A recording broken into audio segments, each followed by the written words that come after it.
मेरो first life भनेको नै भिडको पछि नलाग्नु हो, आफ्नो मनलाई भिडको पछि नलगाउनु हो, हैन?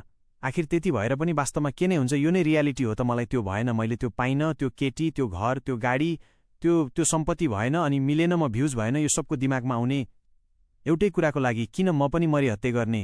यो संसारको टोटल भिड जसरी नै जसको लागि त्यो पाइन भनेर किन दुःखी हुने? त्यो सब के हो? र बरु मैले जे जति दिन्छु त्यसमा बेस्ट दिने, यो नै मेरो काम हो। उदाहरण बरु म काम गर्छु, आफ्नो तर्फबाट बेस्ट दिन्छु, यो नै मैले गर्नुपर्छ, यो नै मैले गर्ने हो सोच्ने। यो भिड जस्तो म अलिकति पनि सोच्दिनु, यो मैले टोटली बुझ्नु नै मेरो लाइफ हो, यो नै मेरो सक्सेस हो, यो नै म हिँड्ने बाटो हो, अनि अरू हो मैले दिने बेस्ट कुरा।